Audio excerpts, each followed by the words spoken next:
now 240,000 people are British, I believe, in Dubai. That makes a city out of the people here. It happens when things go really that bad. And in Europe, we haven't woken up to it. Because we've been able to binge borrow. Europe is 6 to 7% of the world population, 25% of the wealth, and 50% of capital redistribution. What does this part of the world then do with all the people coming in? That money can run out. And if it runs out, it's the blood to the economy collapses. Welcome to Gold Standard Time with me, Richard, bringing you stories of innovation, reinvention, and self-development from the Middle East and from right here in the capital of ambition, Dubai. My goal is to inspire and challenge anyone that's dreaming, doing, and pushing for more. So let's get into it. John Galani, welcome, and thanks for joining me today. Your career, business, and life journey is definitely one of the most unique that I've seen in a long time. You have had a career and run businesses across 4 different continents. You have had successful entrepreneurship journeys, flying in private jets and working in mining and different fields. Your career and business success so far, I think, is clearly based on being a systems thinker, but also problem solver. To start off, can you talk about what your approach is coming into a new situation? First of it is shut up and listen. It's easier said than done because you remember when you cannot learn about any issues, projects, or anything unless you listen. The second is to understand that on paper, everything is always perfect. It's like a business plan. No business plan is from the start wrong. So you've got to listen to people. They will usually make the mistake. The more open you are and easygoing you are, the more they'll open up, and the more they'll say. It is not to spite anyone. It's a way to figure out the information. Then, through experience, you start ranking important things or bottlenecks. So I'm in a new project. It's quite important. It's up to $1.5 billion in capital expenditure. The bottlenecks, there are a couple. So you look at the technology, you look at future regulations, and you look at funding. The goal is always to make money. So you have to work backwards of an investor is there, they want something, how do you make it happen? But for that, the previous company I worked for, I had to restructure.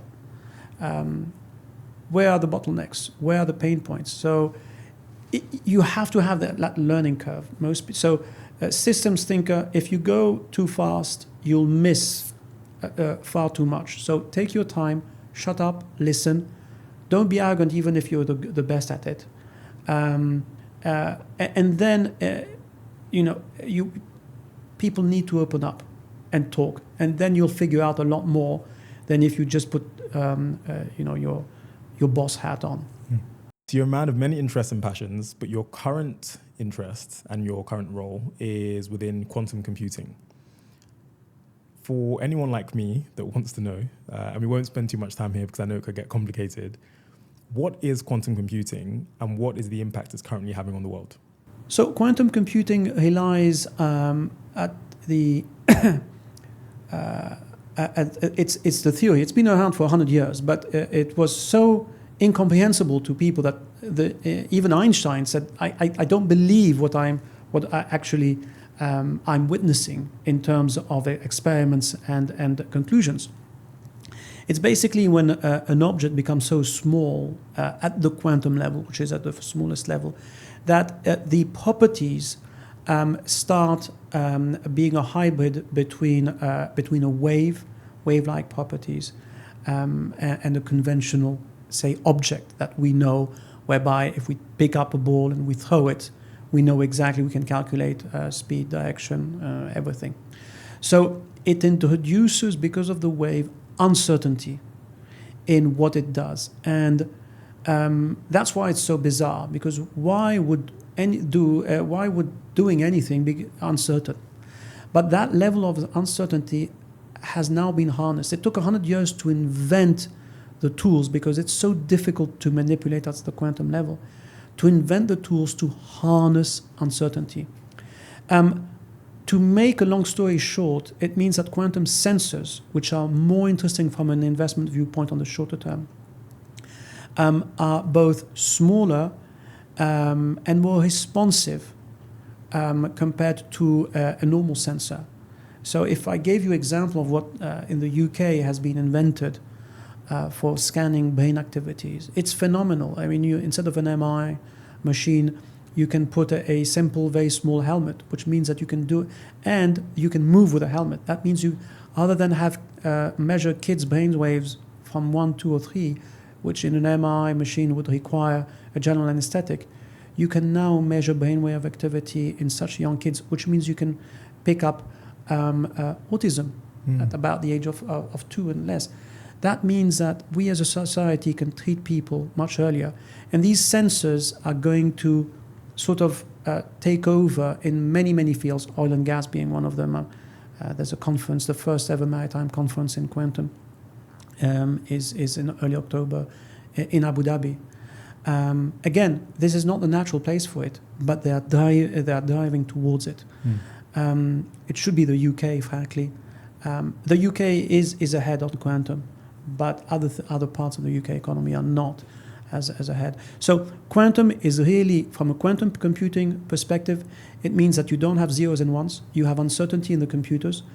That both slows up the actual computer, how it works, and speeds up the computations in a way that you can think it as a parallel processing, meaning that you process many equations at the same time, which means that we're going to break the current encryption methodology that banks and governments use. That's why all the governments are talking about quantum, not because they feel it's the next thing, but it's because many of them are afraid that their entire systems will be open to spying very quickly. So very difficult to understand and get your head around, but the consequences are real. And depending on whether it's sensing, it's this decade, hardware and software that goes with it is next decade. It's just coming. So you might as well learn about it, if not for you, at least for your children, because they will live through this. So the first couple of questions show just how broad your interests are and your experiences have been. There's a word in social media that often gets thrown around, which is range. It's usually used for a creative, like an actor or a singer, but I think it can be used for anyone who's strong across lots of different areas. And it's a word that definitely comes to mind when I think about you.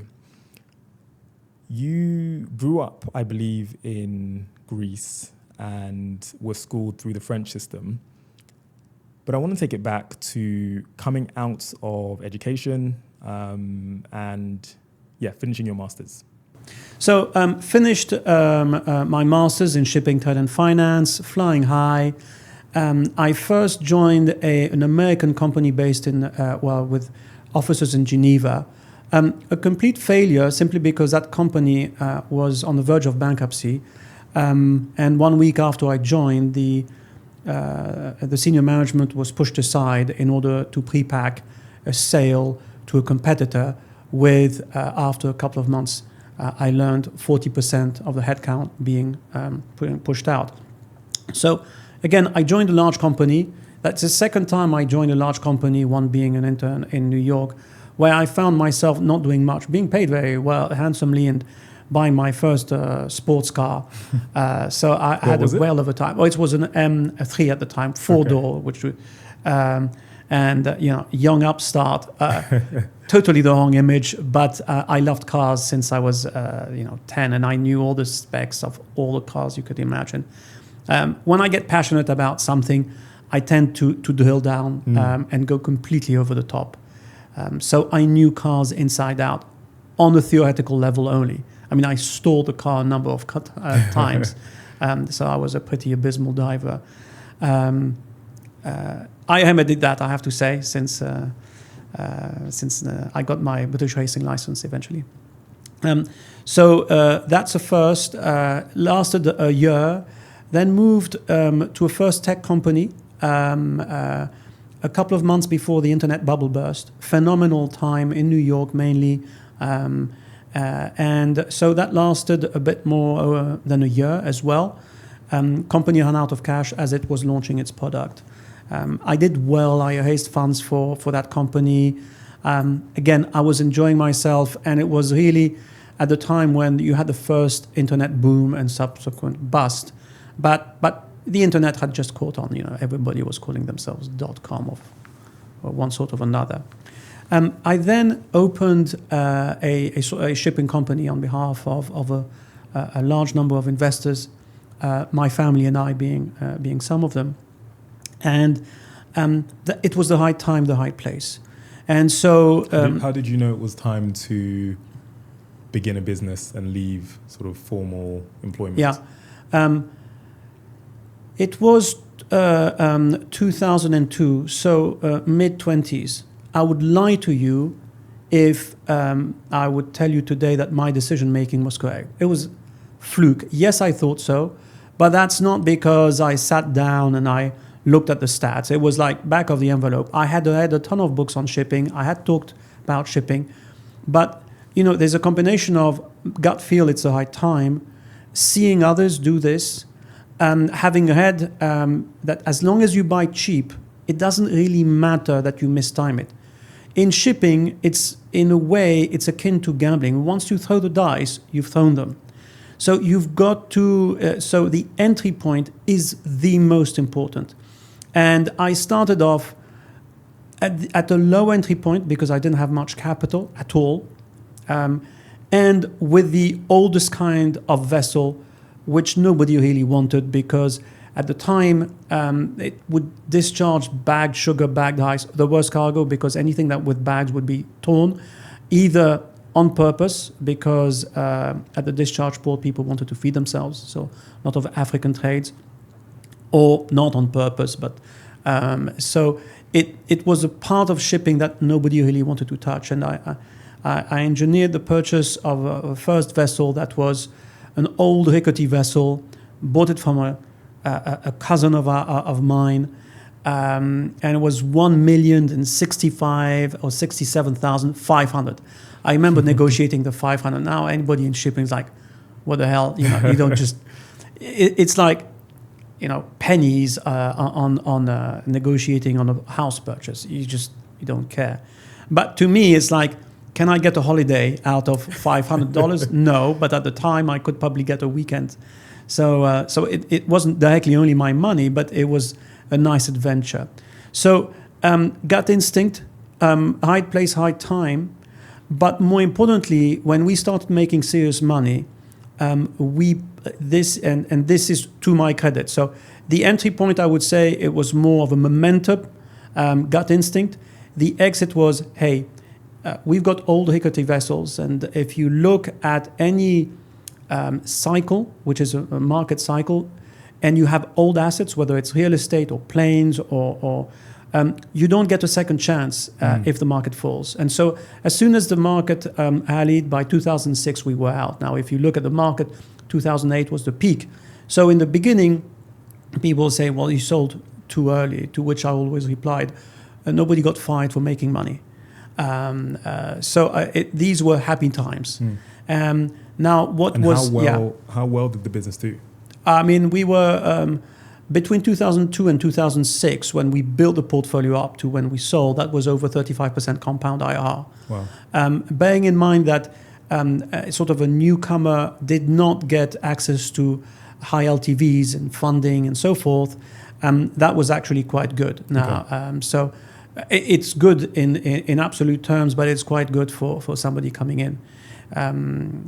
It was an amazing rally, quite lucky to have been there, and very happy to have ridden it on the way up. And so this is the business that you did with your good friend? So parts of it, so we had a portfolio whereby there was some shares invested in some vessels, and part of were fully owned vessels. With a number of investors. So it was a bit of a hybrid of a portfolio approach and an active management approach. But what then happened was in 2006, the idea was, okay, we've got this money, let's do something else with it. And that led by 2006, the end of 2006, the world was on fire in a positive way. Yeah, all the valuations were up. That's why the idea was to exit shipping. And it was sort of scratching our head where to go to invest. And so chose real estate in Germany because of reunification. They had gone bankrupt, especially in Berlin and some other places. Again, the entry point was good, and we did quite well on the purchase side.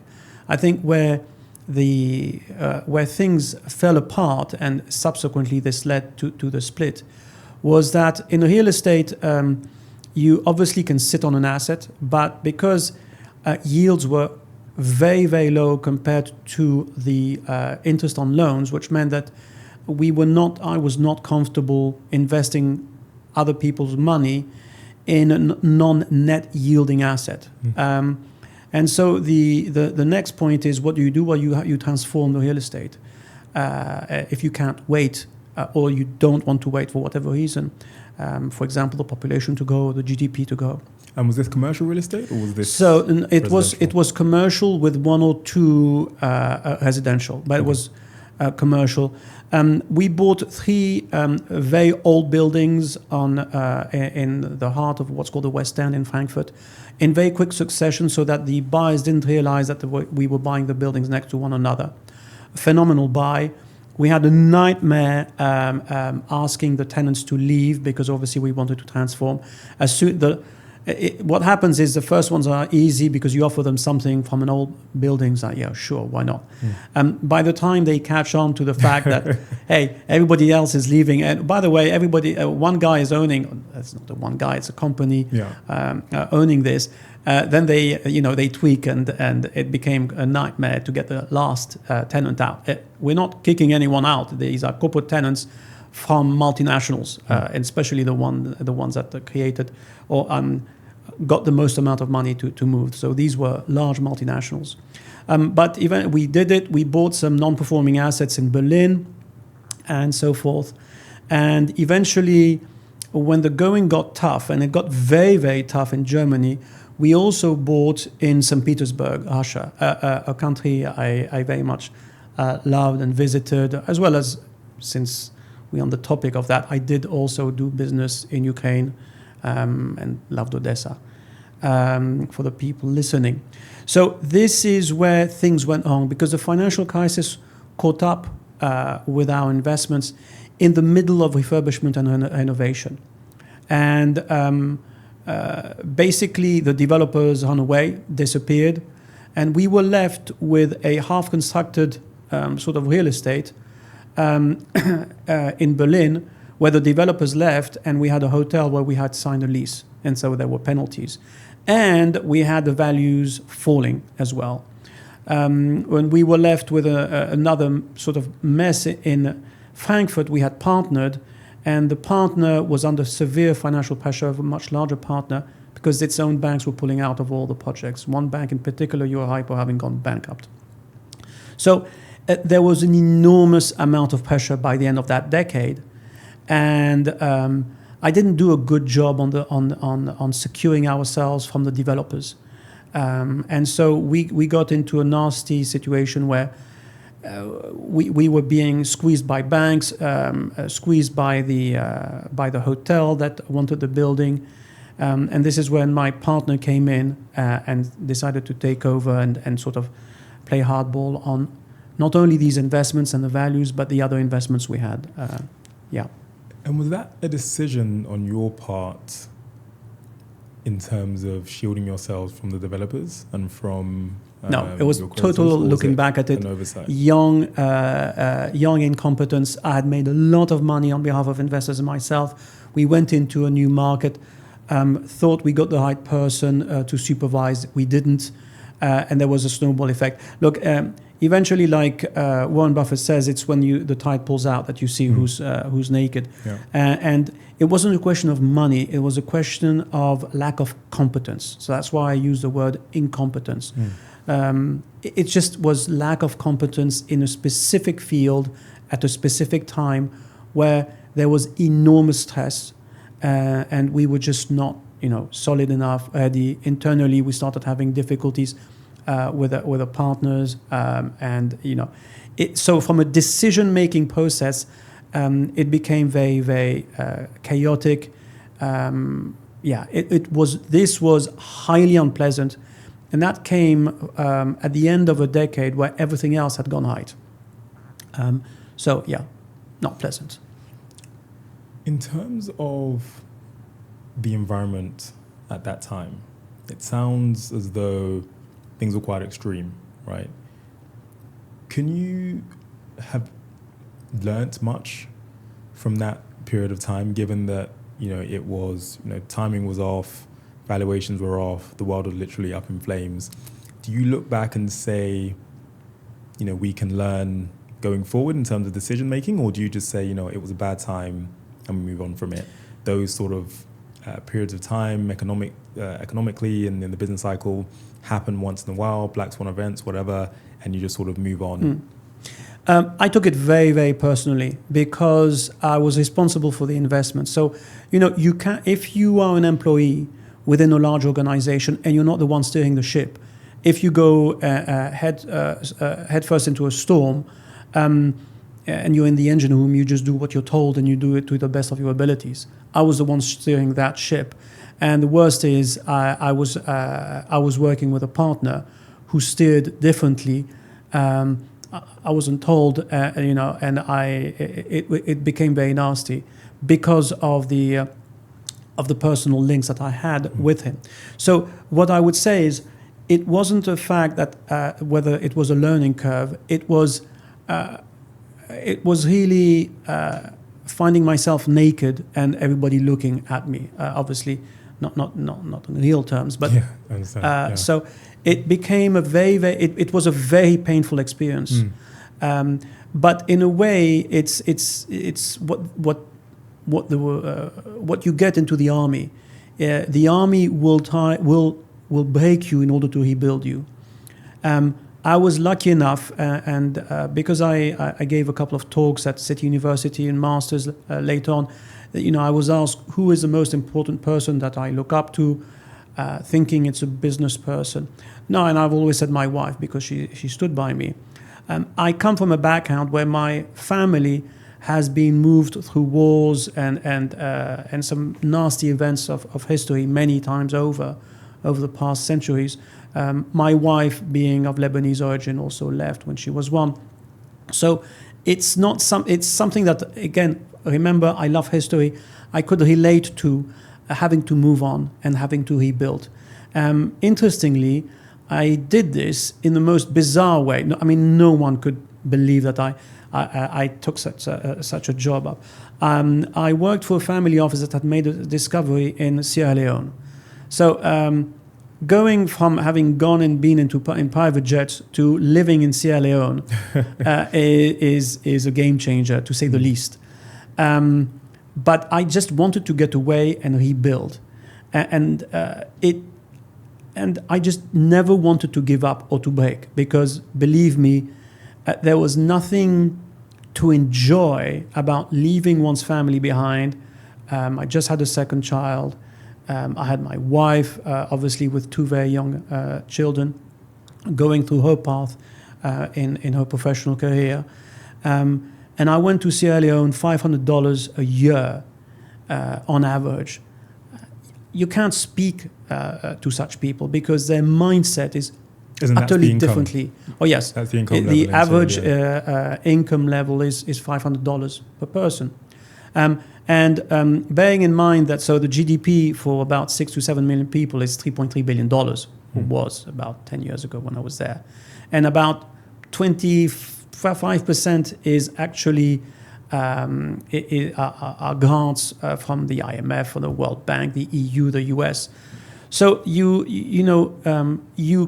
are obviously fellow human beings, but they are hardwired to survive for the next hour, minute, second. And what did that teach you, coming from the difficult experience you'd been through, wanting to get away? I'm interested to find out why you chose there, all your connections globally. But what did that teach you, working with people who were survivors? So the first thing is, I was told the family office had made some major discovery in the mining sector. So I had worked for a commodity trader in Switzerland. I was in shipping, so there was a connotation there. but really that they could make a lot of money if that discovery was proven true. And so for me, coming from an environment where making money was the goal, managing shipping, real estate, some other investments, I wanted to continue down that path of hoping to make serious amounts of money.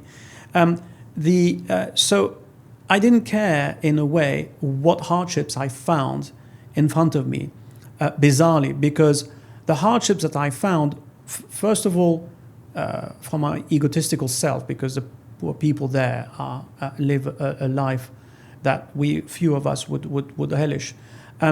So there was no proper food. I was starving for good food for me, meaning food that I could eat on a daily basis, because I couldn't even drink.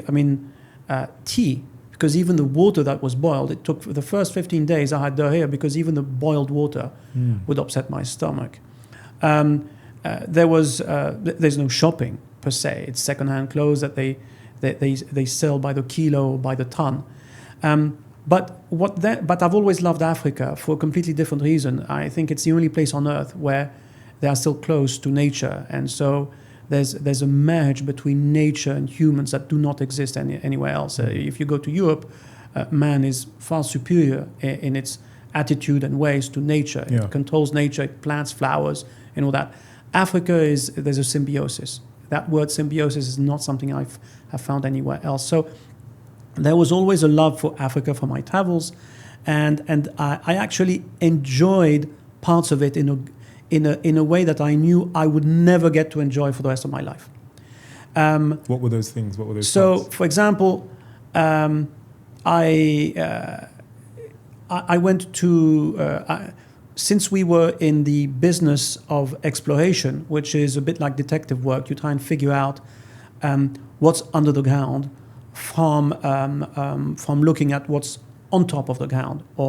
So it's when you start finding things, you literally have to dig to start proving your thesis more and more and more, and then you formalize that digging into a process where you can measure what you find inside the ground. That detective work is pretty damn interesting when you come to think about it. So you go virgin territory, you walk in. Look, we're in Dubai, but it was my first time that I lived in a very, very hot and humid environment. And you don't have cold water. You don't have cold anything, frankly, because there's no electricity. And even the fresh fruits that you have, and you have lots of them, doesn't have it. You either eat it there and then, or you don't. You go by the beach, you have phenomenal fish, but you eat it there and there because there's no way of keeping it. So that nature. The other thing is human understanding. When you come from a point of extreme wealth to extreme poverty, it gives you a view of emerging markets. So I've always been an emerging market specialist, but that's extreme. And you start understanding, for example, I remember growing up, in Europe, it was like, what a waste to give any more money to Africa, because every time, the more we give, the more they'll spend, but they don't build anything for the future. So you delete the debts. So it's not deleted, so whatever the word is. Forgive the you debts. cancel the debts. You forgive the debts. They'll just come back. They'll ask for more money and they'll come back. But what you start understanding is the why. It's not that it doesn't happen; it does. It's the why, and then there's a human element to the why. And so what then happens is that you start looking at humans in a different way, including when there are not so many differences. So I look at Southern Europe and Northern Europe, where the difference is not as stark, but especially during the financial crisis, bearing in mind I'm of Greek origin and most of my family lives in Greece, we were spat upon as Greeks. I mean, literally, I had to stand up in some conferences and say, this is racism. The way you embody what the Greeks have done. Not that the Greeks hadn't done some pretty stupid and corrupt things, but that generalization. So the understanding of human motivation at various levels of wealth and education is really, and again, it dovetails into history. How is it that of all the people, the Germans would be the ones starting the Second World War. Okay, understandable. But the Holocaust, far less. It's a trickle down from that experience, and it cross-pollinates across history, across geographies, and across humanity. Yeah. So I really enjoyed that part. It's quite powerful, I think, looking at what you can learn about the world, what you can learn about humanity from not going on holiday, but going to another part of the world and living there. Actually enmeshing yourself and integrating yourself into a society. I've spoken a number of times about coming to the UAE several times on holiday and how that really couldn't have prepared me for what it was like to actually live here and begin to build life here. And a similar thing to what you're saying in terms of actually really understanding the people, but also, economic and political arguments that you had grown up with in Europe, really understanding, there may have been some truth behind some of those arguments, but what was the why? What were the reasons behind that? You've spoken before about the Western economies versus developing economies, and developing economies having and making room for people who are not specialists. Can you speak a little bit about that? Because I guess your time in Sierra Leone was your first time not living and working in the West. And so how did you begin to sort of unearth, excuse the pun, the differences between living in the West, living and working in the West, and also in the developing world? Yeah. So I did grow up with histories in shipping, and shipping only made that, the financial headlines in the 20th century. And so I wanted to explain why, in my mind, not to others. It's never been something that I really care to talk about unless somebody asks. So I wanted to understand, I don't believe that the cleverest people on earth, which we list as cleverest, are that much different from most people. And so I do believe you have momentums and at the top of these momentum waves, if you want, you do have the Bill Gates that we know in IT, or the Churchills that we know. I mean, Churchill without the British, with the rest of the British people, would not be Churchill, and so on and so forth. So for me, I always came from a point of view that I wanted to know the momentum part, and that meant understanding what Joe Average thought. Or the when I first went to Russia, St. Petersburg, in I think it was early 2000s, and I met people in shipping. One person told me we didn't lose the Cold War. I mean, in the West it's like, obviously you did, but he explained it. Now, it doesn't matter whether he is right or wrong in his mind. It's whether I believed he believed himself. And what tends to happen is the victor writes the history, never the vanquished.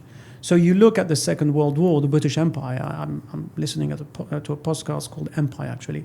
Very cool. And you hear the story from the Indian side, for example, about the empire. It's completely different. I met, for example, somebody else who's in Pakistan, the son of a Pashtun tribe leader, explaining a story. If you say a Pashtun in the UK, they'll think Taliban, this, that, that's it. You're sort of blacklisted. So when you go and visit these countries that are not necessarily in our mind, whether you're an American looking at Russia or Japan, or you're where you have a relationship of vanquished and somebody or country that's higher up, and you start listening. And I remember, as a Greek, my family did come. My 4 grandparents were born on the Ottoman Empire. Okay. So they did come from minorities, and 2 of them were kicked out from the Ottoman Empire. So you look at it, and suddenly history makes completely different sense. So the causality link. So we all know the historical events, but it's the weightage that we put to certain decisions, cause and effect, that are completely different. Think of it as salt and pepper. what is salty for you might not be for me, and yet it's still the same amount of salt with the same food. And so as I came across more and more of such examples, and because I loved history, every time I would meet somebody, I would always talk about the historical context of whatever they did and so forth. And so suddenly I had different interpretations of exactly the same facts.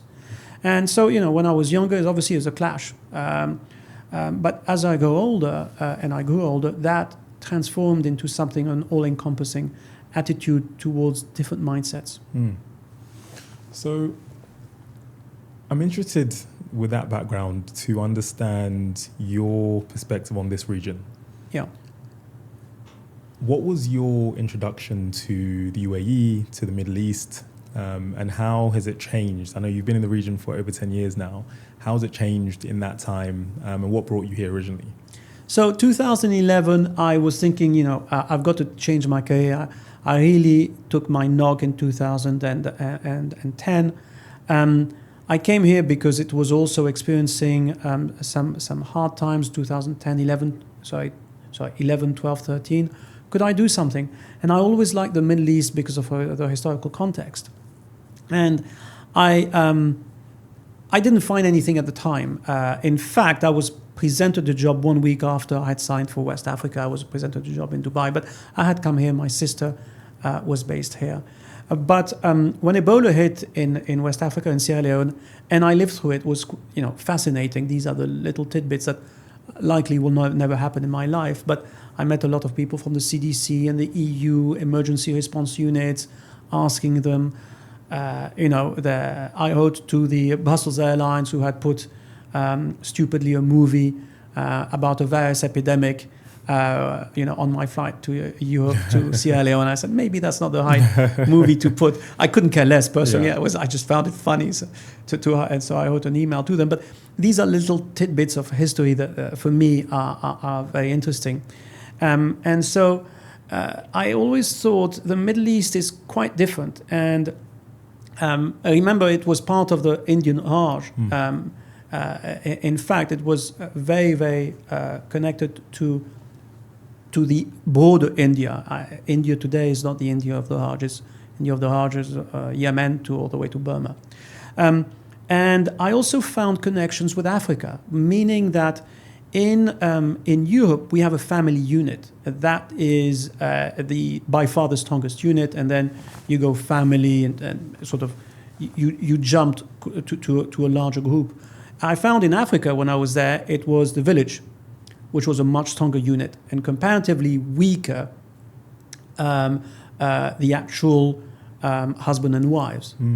But there is a reason. And the reason is it's the tribe that is a much stronger unit that I found in my own personal experience. And there are some positives to it. It's a more social-based and socialist-based structure because these are very strong bonds at the tribal level and at the village level. And so for me, that was quite interesting that in the Middle East, it became something that I could relate to my African experience a lot more. And, it's like a voyage of discovery. Hey, that's a lot closer to Africa and than I would have expected. That's the first thing. Because I've always had a European-centric being growing up in Europe of the Middle East. The second thing is I started... in my mind, building an image of oversimplification, but on purpose, of two different kinds of people through their cultures. One are builders, which I would say, for example, the Germans are, and the other ones are traders, which the Greeks, Lebanese, Middle Eastern people are. The builders tend to build and don't particularly care about the pricing because they're not experts at pricing. They're experts at discovering and building.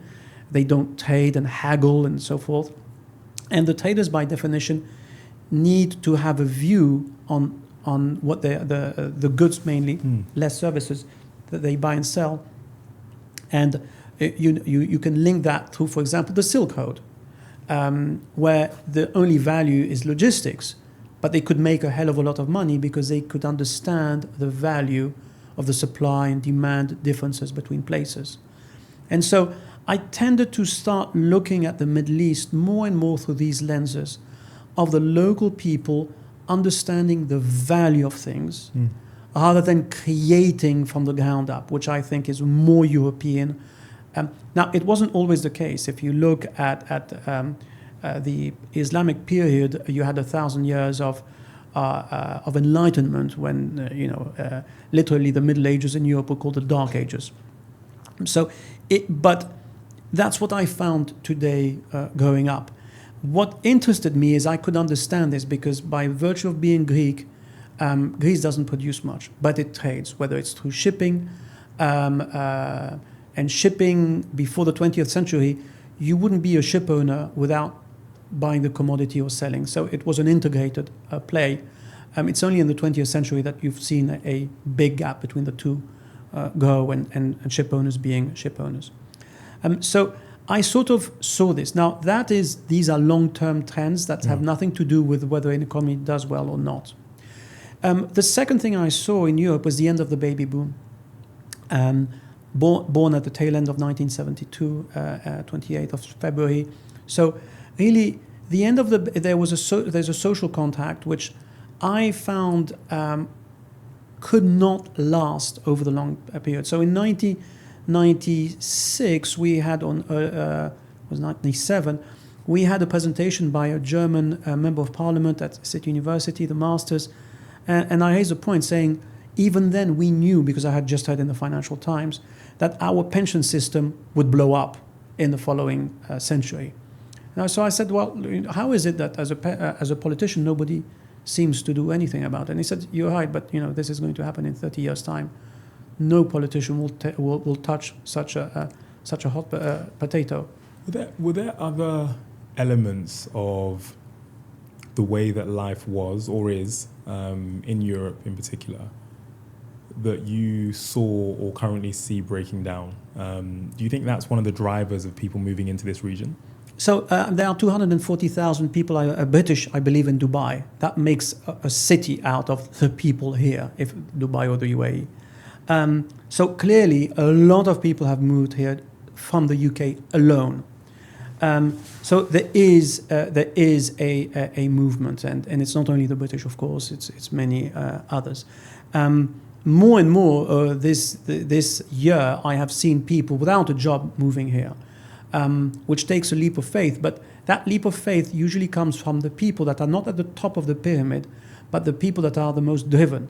So if you look at migration patterns into the US over the centuries, you will find that it's the people that are the most driven that move for a better life. At the time, it wasn't even for them, it was usually for their children. Today, because life is faster, the pace of life is faster, it can be for yourself as well. So yes, the first thing is, if you look at these examples, you are seeing trends of people, of a lot of people moving out. In the UK, I live in central London, I see a lot of people moving out. But I would say, because you talked about the social contact, I've had a feeling in the 90s, it would break if we didn't reform the first pillar of the social contract, which is we help the people in need. Okay, it started from a good idea. Second World War, at the end of the Second World War, we had a generation of mainly men at the time that had not worked for 2 wars. And so they didn't have money. So what would we do with them? And the women entered the workforce, First World War and then Second, to replace the man. So you had lots of social movements, which was, and we ended up building a pension system. Okay, but we set the age, the retirement age, at the life expectancy. So you wouldn't really need to finance that much. It never moved from that 60 something or 6. But that's another problem. The second problem is we didn't have money, and so we used the workers of the time to fund the retirees of the time. That didn't move either. Now, come the end of the baby boom, it's mathematical. You have less workers for more retirees, and the retirees are living way, way longer. So it's purely mathematical, nothing to do with being right or on the right or left side of the political spectrum. You can't make this maths work unless something drastically changes. So, and I've seen that breakdown in Greece. Purchasing power in Greece collapsed 40% within 2 years over the financial crisis. Can you imagine? And this is the entire population. This is an average. It's not only that it collapsed. Your assets, you couldn't sell them anyway. So you needed liquidity. You couldn't find it. You didn't have enough money. The grandparents who had pensions, even though pensions were cut, were supporting entire families. I've seen what happens when things go really that bad. And in Europe, we haven't woken up to it. Because we've been able to binge borrow for the last 15 years. And just to be clear, I don't blame any particular class of people or left or right. The ones that binge borrowed first were the banks, because we couldn't stomach banks going bankrupt, which, to be honest, is something that we could explain. It's just that we didn't put a system in place to wake up from what is being built up, which is impossible pressures to finance an ever longer life. So it means NHS in the UK, to finance all sorts of people that need help and assistance, even though we don't have the money. So the best example is COVID. Europe. So Europe is 6 to 7% of the world population, 25% of the wealth, and 50% of capital redistribution, which means the government redistributes capital. 50% of the world's redistribution is in Europe. So would you say that that's the wrong way then to use capital? I guess Europe has been built on redistribution. I think economic policies over decades have definitely been tilted towards trying at least to help those at the bottom of society, but generally trying to ensure that wealth is somewhat evenly distributed, right? Right. But as you quite rightly said, it's gotten many nations in Europe and in the West into quite difficult situations. So first question, what is the way out of that? Second question, what does this part of the world then do with all the people coming in? Yeah. So the first part of your question, what do we do? I've got nothing, quite the opposite. We've always helped one another as people. If you look at history, what you find is that the more peaceful a society is, the more of an accordion effect you have. So the nucleus tends to be the family, then you have the extended family, the village, then the city, and then the county, and then the country. So you have an accordion effect of people helping one another. And in theory, it can encompass the entire world, which is a UN, if you wish. So as you have the peaceful dividend, you grow that accordion. As things start going haywire, it generates imbalances. People want to kick other people out, usually perceived foreigners. I mean, you even have now people saying, if you're somebody that's second generation American or second generation British, is not as British or American as others. I mean, you have this sort of nonsense. Yeah.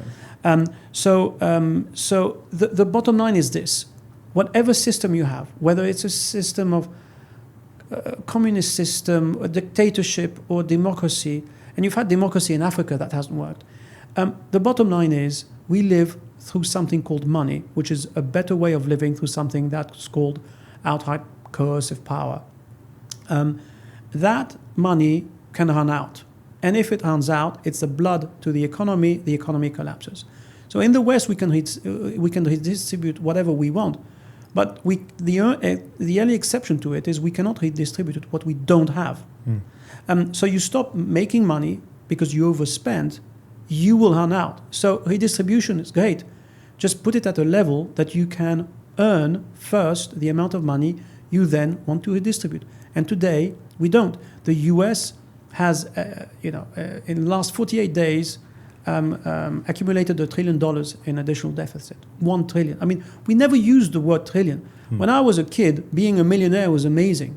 Now we have Elon Musk being given a package that could be worth up to $1 trillion in salary, or options, or anything like that. That's just, it's not even monopoly money. Yeah. Monopoly has been left decades behind now. So we in the West have binged on debt, and we are an elderly population. And you look at your situation or my situation, and you have a very simple calculation of wealth and risk, which Warren Buffett mentioned, which is you take your 100, you take your age away, and that's your risk profile. So at 20, you can risk 80% of your wealth because you can make it back. At 80, it's only 20%. Europe is an aging population, and it's taking way too much risk on making money in the future to repay today's debt, which it won't unless it inflates it away or you have haircuts. And we are going towards that, and so is the US. But the US has is a better functioning economy engine compared to Europe. But both are going to the wall the way things are going. Yeah. So, no, thank you. I think your love for history and economics, business, technology as well has definitely come through in this conversation. But let's focus on this region and this part of the world. Yeah, I haven't answered your second. What are they getting right? Why is it that people are coming here feeling better? I love what you said about it really being the most driven people from many of the global economies that are coming here. Why are they doing that? Well, I heard, whether it's after the fact or before the fact, there was a UAE minister that said, we in the Muslim world missed the printing press, we're not going to miss AI. And that's the right attitude. They feel it's their time today, and they've sat down and they have the money, they have carte blanche to do what they believe is right for the future. Now, they might get it wrong, but at least they're trying. They're trying very, very hard. And whatever we can criticize, for me, and it's exactly the same as politics, whether you go one way or the other, left or right, if you don't have a good driver, you're not going to go anywhere. And here, you can criticize the direction they take, but you cannot criticize the drive and the focus. And people feel this. And they feel the absence of this in the UK. I mean, we invented in the UK AI virtually. We should be the leaders in it. And the UK has this amazing propensity of inventing things and letting it go. I also work in quantum, and in a way, from an investment viewpoint, because I'm a consultant at Quantum Exponential, which is quite a phenomenal company for me anyway. I love it very much. It invests in quantum. You're like, okay, great. The Americans can buy it once we invest at early stage, but realistically, it's a pity. And you look at the people here, and this drive is everywhere. Now, this drive is a lot more in Dubai than it is in Abu Dhabi. Okay. And that is probably because Dubai has had the leadership that needed to reinvent themselves because they are out of battle. Now, I haven't talked to people here, so I can't say with conviction, but what I can see is really that Dubai has driven a change in attitude and the focus on the future that is, and that has been taken on by Abu Dhabi at quite an early stage when they saw the transformation. That is phenomenal. I mean, my friend's generation and his friends did come to the region in the 70s. My father saw, and I don't know which country it is in the Middle East, a Rolls Royce on the side of the road. And when he asked why, he was told, whether it's true or it's somebody else he was told, well, the radiator is empty and the car is thirsty like a camel, it died and we left it, kind of thing. Whether it's true or not, but as a parable, it's quite a good one. So it's their time, they're focused, they're hard-driven, they're also, with the splintering of the world order, they are able to do what they're best at, which is to trade. Trade in power, politics, money, economics between East and West, and picking the best of every world. So it's their time. Now, will it always be their time? No. Do I care if in 200 or 300 years they don't? No. Do I see their limitations? Yes. As economies, they're just too small physically to tilt the balance. So when a country is small, and Switzerland is a good example, it has to rely on specialization, where you become the best within the region. Singapore is Hong Kong, Switzerland, and you offer services because you can't really produce that much. So you tend to go to services rather than production. You can't scale like the Chinese can. But again, that appeals to them because if you look at Middle Eastern, they tend not to be factory workers or anything like that. They do tend to be traders. So right time, right place, you can feel the energy. And always remember the locals are 20%, but I think it's like only 4% in Dubai. So the system that they've put, which is unbelievable, to have such a low local population and not to implode is unheard of in other places. I mean, in the UK, the US, you have, I don't know, say 15% immigrants, and it's like you see what's happening. Most countries cannot handle immigration at scale, especially if it's quick and fast. Whereas here, it's been quick, fast from all sorts of places. And so why do you think this region, this country, has been able to manage and handle that immigration? Because they've accepted it, and also because which is a pity for me, they've closed themselves off from a. So you get to meet locals, but you will not interact that much with the locals. Okay. And it's a defense mechanism that I got very annoyed with. Not annoyed. I wanted to meet them. I love history. I love culture. But you have got to be able to sustain yourself in this environment, and I think, it's probably the best way. So they've been able to accommodate people. Now, one of the I think the strong points is that they accommodate people from everywhere. If an open door policy, sort of. It's open door. Well, I mean, India is 40% of the population, so it's actually twice as large as the locals. But apart from India and in the Indian subcontinent, it is literally from everywhere. And of course, there's a lot of labor, very, very low cost, low paid labor, which you don't get to interact. None of us do on a daily basis. I've been to there, funnily enough, because it was the quickest way to get my visa and my medical tests when I first came in 2015. My contact who drove me there, who's British of Indian origin, was very afraid that I was just going to bolt when I saw, how these cities work. But I just came from Sierra Leone. It's nothing can shock you after that. I think living in different parts of the world opens your eyes to, as we spoke about earlier, just I think the normality of humanity being abnormal almost. Completely.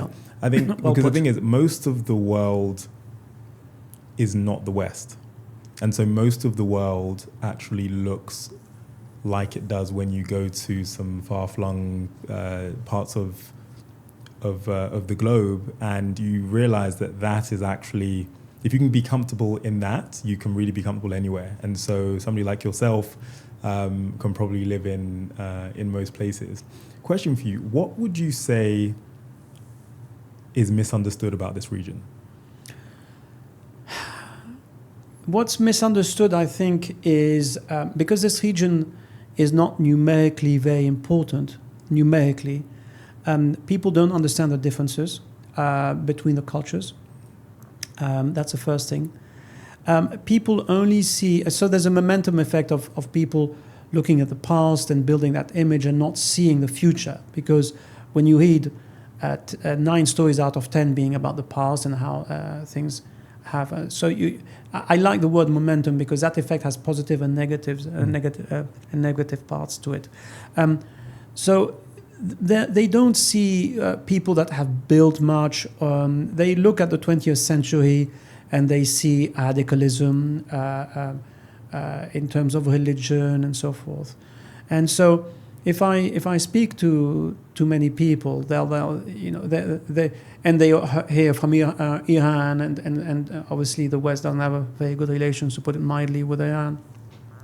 And so you've got this 20th century idea, bit of Lawrence of Arabia kind of idea. They also don't understand why such a small country could even be so dynamic. I mean, how can a few million people, they're wealthy because of oil, that's 20th century, how they don't understand the transformation. They don't believe it. In other words, yeah, you've got money, but that's from the oil. No one has ever had difficulty spending money, but are they making money? So they don't see that transformation. But it is there. I mean, it's here, right? So it is to certain degrees and within and to a certain level of success within certain sectors. Okay. But I personally don't care how successful they are. There's a phenomenal, there's a movie called 1492, which is the Christopher Columbus. And the last scene is in the Madrid palace, where he keeps on asking money to go to this new world, and the courtiers of the queen were like, stop it with asking ever more money to go somewhere. And the person says, why are you going to a godforsaken place where you have dysentery to get there, you have all sorts of medical issues? What do you see outside the window? And he says, I see the most beautiful city on earth, Madrid. And the guy says, precisely. So why are you going there? I said, yeah, but it took somebody as crazy as me to build something as beautiful as that. And so for me, that's what I like about the Middle East. It's not whether it's going to succeed or not. It's be part of the journey of people that believe and dream. We're not dreaming about much at all in Europe currently. Wow. No, I really like that story. It really just illustrates what it is to be here. I had a conversation with somebody recently, and it was very much, if you haven't been here and you haven't lived here, it's difficult, I think, to feel what many do feel when you are here. There is a, whether it's the ambition or the drive, and I mean, I do feel like this nation in particular has been dreamt up, right? But you are living in it, and it's pretty good, right? And as you said, in other parts of the world, they aren't really dreaming; they've sort of woken up, and it's almost as though it's probably better to dream. But as you probably said earlier, they can here, right? Possibly in other parts of the world, in Europe and other places, they're further along in the journey. And so, yeah, maybe it's a function of age, or I don't know. For me, it's a bit different. It's things come in wave. In Europe, we had to rebuild after the Second World War, and we were...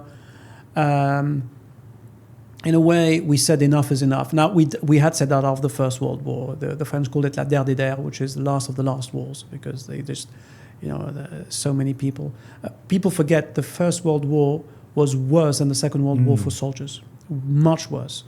In terms of loss of life? In terms of living conditions, okay. Enormous loss of life and complete idiocy from the generals, because they were living in 19th century warfare, with 20th century weapons, such as you go out en masse to go and conquer the trench, except that the other side had machine guns.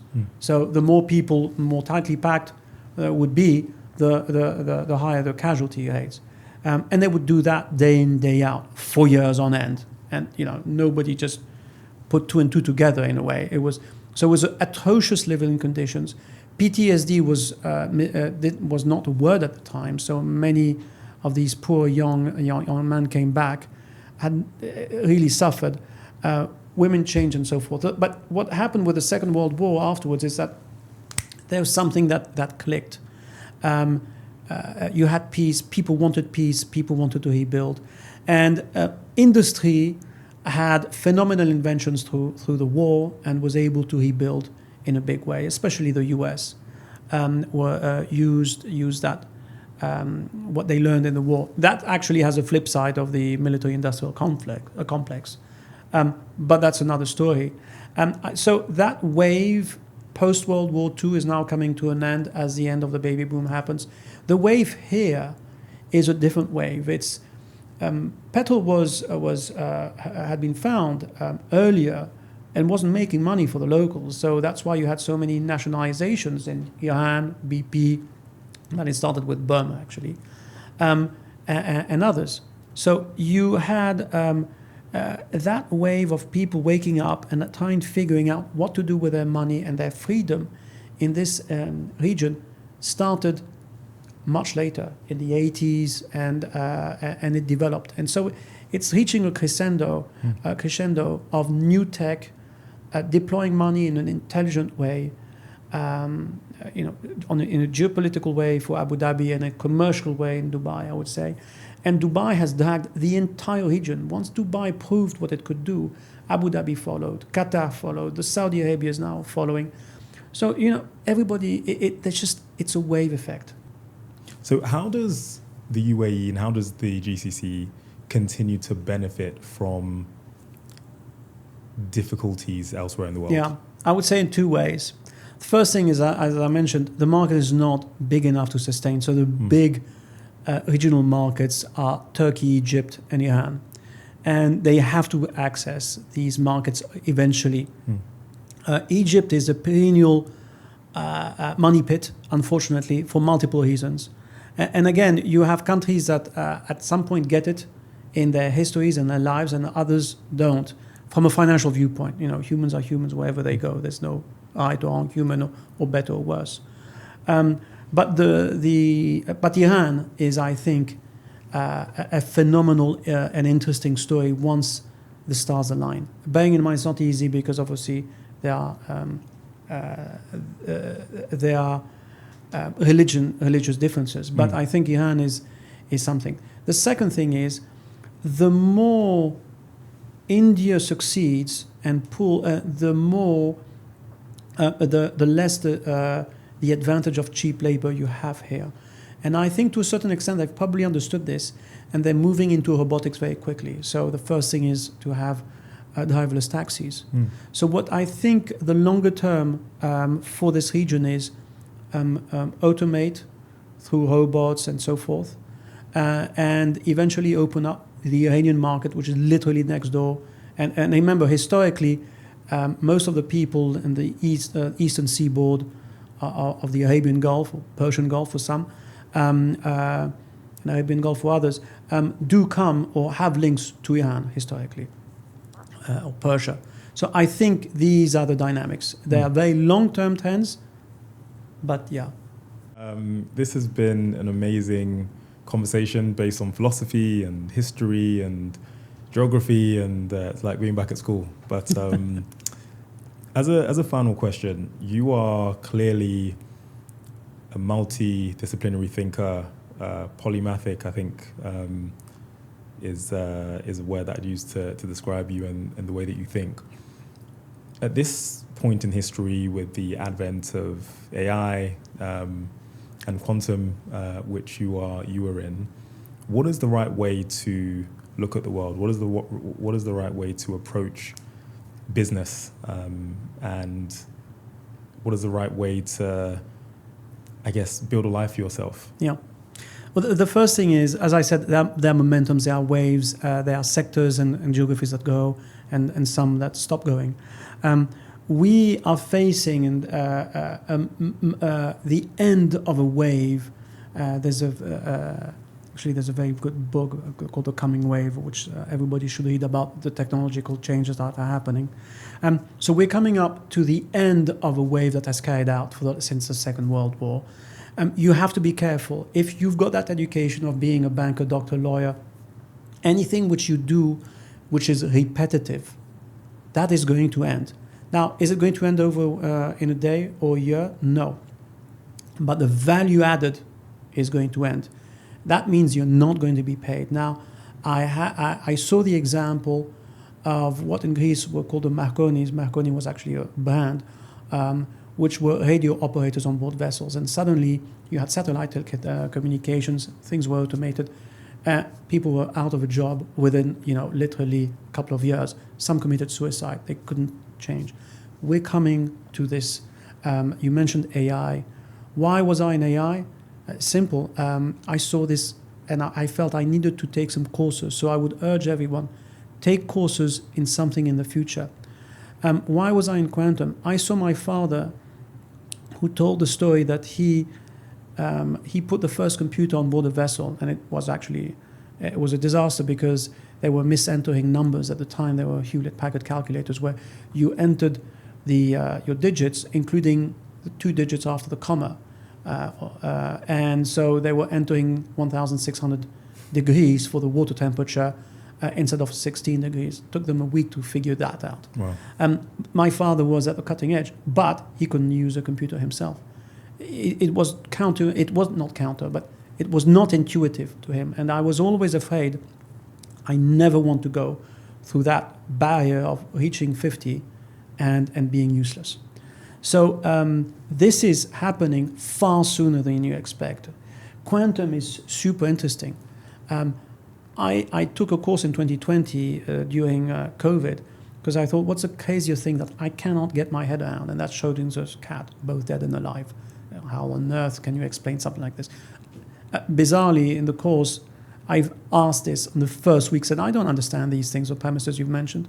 They said, don't. No one does. It's counterintuitive. Just roll with it. Only kids can really understand because they don't have preconceived idea. So these are the coming waves, and they're coming towards us. It's like a tsunami. It will hit, and it is hitting. And this area here, this neck of the woods, is preparing itself. And however small and tiny and this and that you might think, and lack of history for the last thousands of years, makes no difference. Be forward-looking. So, John, thank you very much. Today has been, it's felt like a whistle-stop tour through many history books and many parts of the world. You've been very gracious with your time, because I know you're a very busy man. Thank you for, I think just explaining to us your views on the world and on this very special region and city and nation. And I hope we will continue this conversation. Thank you very much. I'll leave you with one thought. Always be curious. People say curiosity killed a cat. I always reply, but he has 9 lives.